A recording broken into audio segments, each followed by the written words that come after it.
If I'm being honest, one thing that continuously surprises me, I mean, I guess I shouldn't be surprised anymore, but it has been surprising just how much people inside the fight world drive political conversations outside of it. And I guess this works to my advantage now, given that I'm leaning into more political coverage.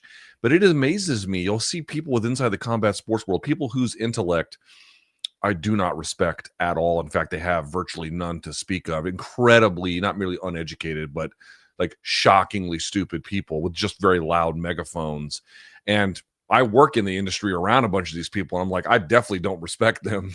I don't respect their opinion. Depending on what they do in the industry, they might or may not be good at that one particular thing. But we're talking about like profoundly ignorant people who have been given a microphone in ways that has nothing to do with like the microphone being given to them is not because they've showed great prowess in understanding careful issues and have gone through the process of educating themselves and have really begun to work out, why they believe what they believe and understanding what the evidentiary case is for it. None of that.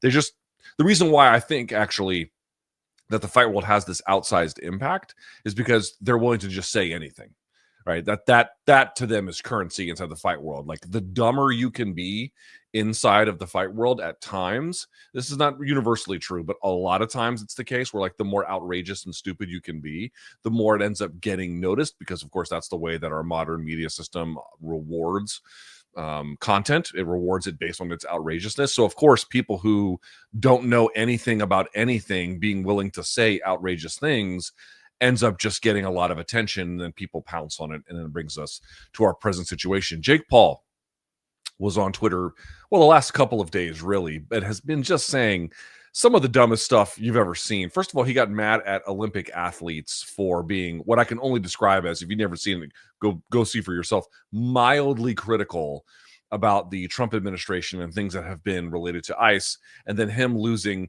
his mind over it, calling himself, by the way, a true American.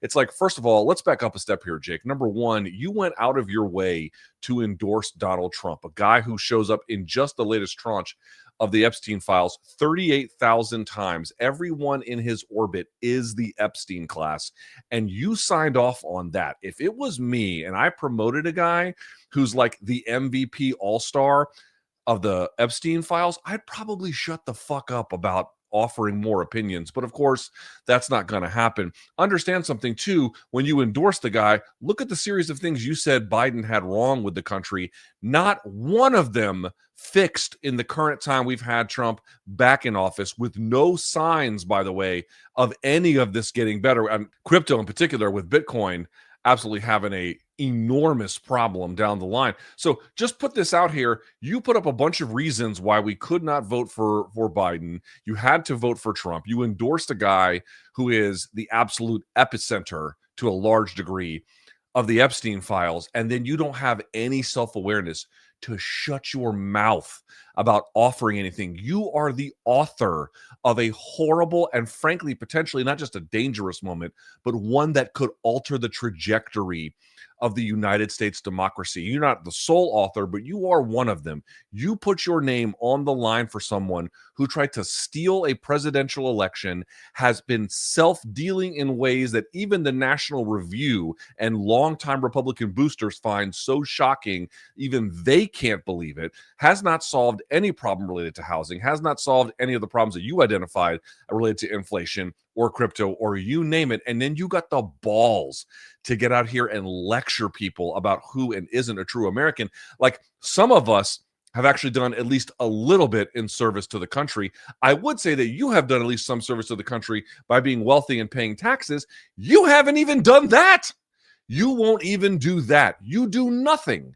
You contribute nothing. And in fact, actively harm the country by offering incredibly ignorant opinions about things you couldn't possibly wrap your brain around, and doing so in the dumbest way imaginable. The very issues you identified have had no meaningful improvement whatsoever, and you still won't shut the fuck up. But it gets worse. He sat next to JD Vance at the Olympics recently and now believes that if you're not sufficiently reverential towards ICE, that this now becomes a problem, because he goes on a long tweet spree yesterday about Bad Bunny, which I'm sure you've heard about in the halftime show. And you can read some of these tweets if you want as I put them on the screen. All of them incredibly stupid, got him into a bunch of trouble, purposefully turning off the halftime show. Let's rally together and show big corporations they can't just do whatever they want without consequences. What the fuck does that even mean, brother? You're in bed with as many of the big corporations as you can possibly get your hands on. Since when are you some kind of avatar to resistance to control of corporate America? Get the fuck out of here. By the way, you are their benefit. Realize you have power. Turn off this halftime. A fake American citizen performing who publicly hates America. I cannot support that. He, of course, is talking about Bad Bunny, who was Puerto Rican. By the way, Puerto Ricans have been citizens of this country since at least 1917. He is as much an American citizen as Jake Paul, which is something he has a hard time understanding. You know, it's really funny for all these conservatives who get out here and say things like, you know, we can't allow ourselves to drift into some kind of foreign way of life and language, and it's impossible for these other people to assimilate to American culture. I got to tell you, he's just as American as you are. It looks to me like you are the person that's having trouble assimilating to what modern America actually really is. You are the person that's having a hard time wrapping your head. How are you in your 20s and a boomer? How'd that happen? Maybe it's the boxing. I don't know. I don't know what did it to you, but you're the one that actually has trouble assimilating and understanding where America is and where it's headed and what your place in it should be. It's not him. It's you. Calls coming from inside the house, brother. But of course, this blew up in his face to the point where his own brother had to distance himself from it. Amanda Serrano, one of the best women's boxers ever, who is in his stable, who is Puerto Rican, came out and put out a lengthy statement condemning this, to which then Jake has to get back on Twitter to say the following. He says, the problem with my tweet is the word fake being misinterpreted. He's not a fake citizen, obviously, because he's Puerto Rican, excuse me, and I love Puerto Rico and all Americans who support the country. More so, Bunny is fake because of his values and criticism of our great country. What criticism is that? Is it criticism of the guy who's in the Epstein files who you support? You mean that guy? That guy? The guy that has unleashed his own paramilitary force that tries to absolutely disregard protections in the Constitution, Fourth Amendment, First Amendment? That guy? The guy who's trying to run a program to create an ethno state? That guy? So if we're insufficiently reverential of that, we're not proper Americans, motherfucker. You're the one who's insufficiently American. You're the one who doesn't respect the Constitution. You're the one who doesn't respect civil rights. You're the one who doesn't respect our First Amendment rights and the duties law enforcement has to honor and frankly protect them. You're the one who is insufficiently not merely concerned, but doesn't understand separation of powers. You're the one who wants to unleash hell on communities, tearing them to pieces, and then you have the balls to put yourself in some kind of presumed lofty position as the arbiter of what is and isn't American, when you yourself don't even understand what it is to be American. You have sacrificed nothing.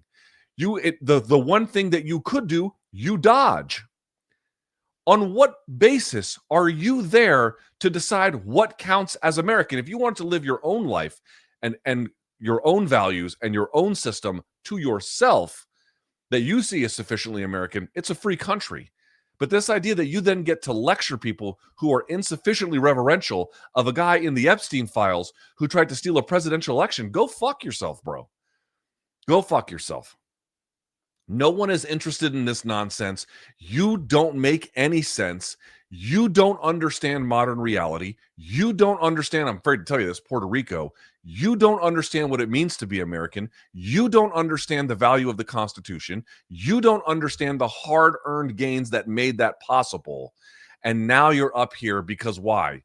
You sell some fuck-ass deodorant and you got knocked out on Netflix, and this gives you license to offer opinions. Why? Because JD Vance was in your ear? Congratulations. Congratulations. What does this mean? The only thing you do on Twitter is parade an insane degree of ignorance about basic facts. You know nothing. You know nothing. Nothing.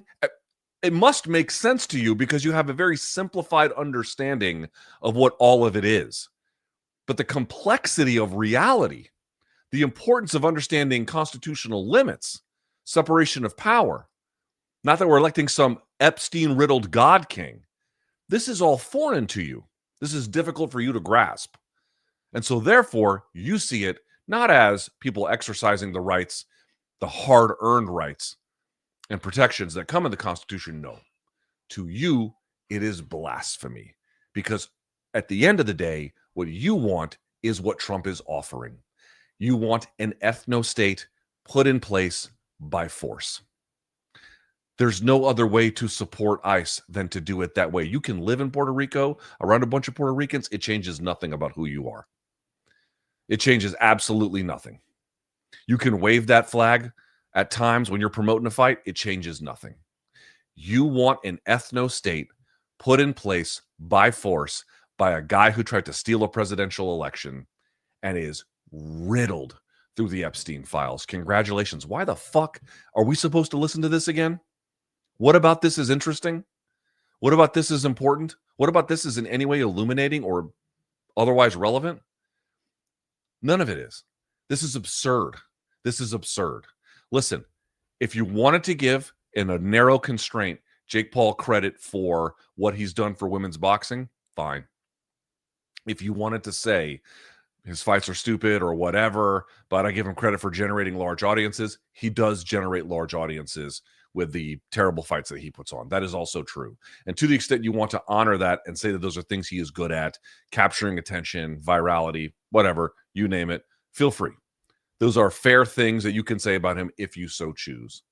But what he has done is taken the success that's come from that and then convinced himself that his brain works in such a way that all of a sudden, without ever really studying any of these matters, without ever really looking into any of these matters in any kind of dedicated academic, scholarly way, even self-taught scholarly way, all of a sudden he is now, I don't know, born with inherent wisdom about the world. He's got some kind of incredible brain power that's able to deduce these matters very simply, when in fact, the reason why it looks simple to you, Jake, is because you are simple. That's why. That's why. You rode for a guy who's the king of the Epstein files, who is fucking everything up around us, and you can't take it while the rest of us have the decency to notice, and it's eating you up. But it ain't eating me up. It has empowered me to speak out, which is why this channel exists and why these efforts exist. And whether or not they'll ever amount to anything, truly, I have no idea. But what I do know is I can sleep soundly at night knowing I didn't back a guy with whatever public support I have for someone who was a thief and a vandal of American democracy and an architect of a brand, or at least attempted architect of a brand new ethno state. I sleep very soundly knowing I didn't contribute to that. You, sir, deserve to take a nice long look in the mirror to understand what you've actually done. Look, at the end of the day, I don't expect much. I don't expect that he'll care about what any of you or I have to say. Hello, the guy thinks he is somehow born with this ability to deduce things very simply, when it's just, again, the parading of extraordinary ignorance. But he is wealthy. Can't you, Jake, do something with that wealth other than move to Puerto Rico and dodge the taxes that would go to actually supporting some of the efforts here in the United States to make things better? Couldn't you do that? Or couldn't you rally actually to support some of the causes that Puerto Rico really needs in terms of their own ability to manage their own electrical grid, or get out of crippling debt, or any other number of ways in which life can be improved for them in both ordinary and profound ways? Couldn't you put your efforts for that? No, you can't. You put your efforts behind the guy in the Epstein files. Congratulations, brother. That is going to be, to the extent you have any relevant political legacy, it will be that. You backed a guy who was Jeffrey Epstein's best friend. Congrats.